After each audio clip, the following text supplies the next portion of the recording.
Welcome back. Now, the Cedar Creek Fire has burned almost 27,000 acres, and many people have evacuated the area. There are some who needed evacuation that you might not have even thought of. And Andrea Mitchell of the Humane Society of Southern Arizona is here to tell us about an emergency rescue and transportation of homeless pets who are in danger from the fire. Andrea, thank you so much for being here. Thanks for having us. I'm so glad we're talking about this today, but first we have to acknowledge our big friend here, Rilo. Yes. Usually we say we have this great adoptable pet, but there is something very special that has happened with Rilo, so tell us. Something very special has happened. Rilo is a really good boy. He knows commands. He's a very loyal pet, and he just took a test and passed with Handy Dog, so he is going to start training to be a service animal to somebody. Rilo, congratulations. Yeah, Thank you, Rilo. Yeah, thank you, Rilo.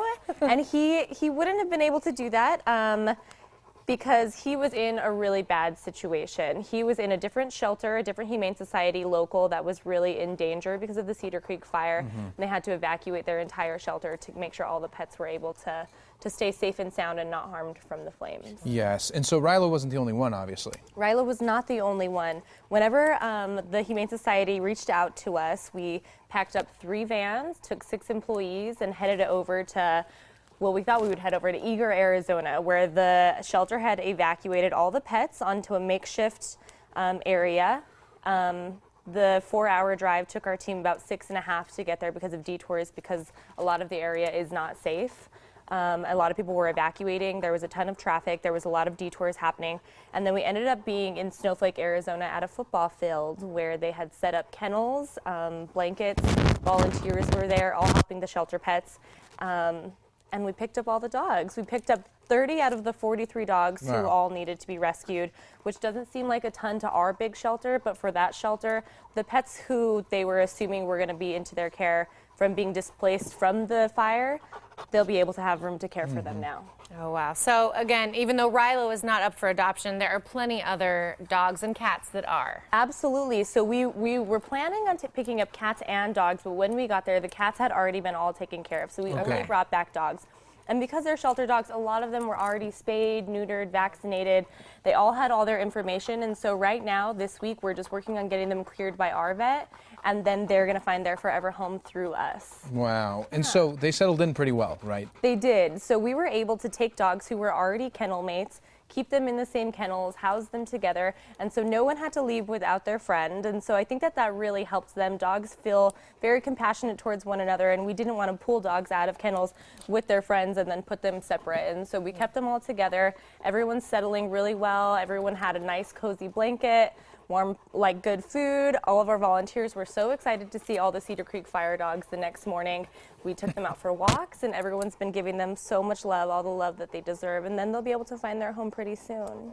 I think it is so worth mentioning how amazing you guys are at the Humane Society. I mean, I was asking you questions on commercial break, but you were at that shelter at 3 in the morning accepting these dogs and making sure everybody was comfortable. I mean, tell us a little bit about the staff and how hard they've worked. We were. Earlier that day, whenever we went over to help with the Cedar Creek Fire, we had just gotten back from another rescue in Phoenix where we had picked up a bunch of kittens who were not going to make it out of the shelter that they were at. So we were able to take them into our care, and keep in mind that our shelter is a no-kill facility.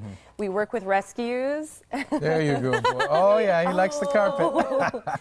He's a long dog. I know, right? He's a big boy. We work with rescues and shelters all over the state, and you guys know that we also work with shelters that aren't even in the state of Arizona. Animal welfare doesn't have any borders, and we are so lucky at our organization to have the support and love from our community to be able to do these things. Transfers are not inexpensive. It costs us money.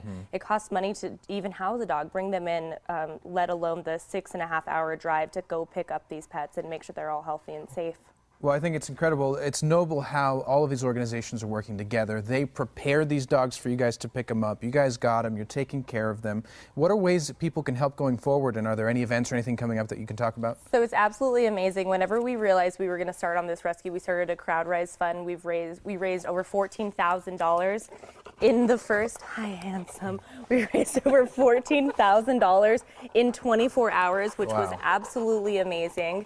We had a really generous donation from one of our longtime donors for disaster relief. We never want something like this to happen, but it does happen, and we definitely rely on our community to be able to rescue these pets. Yes. And so that Crowdrise Fund is still going. Wow. Okay, good. So people can sign up. They can help you guys out. And who doesn't want a big dog like this hugging them every day, right? Seriously. People need to go to the Humane Society, pick one of these guys up, and make it their forever friend. Andrea, it's always good to have you on. Thanks for having us. Thank you so much. Now, you can help the Humane Society by donating to their Crowdrise Fund. Please do it. Find their link on their website, hssaz.org. And for more details, call 327-6088.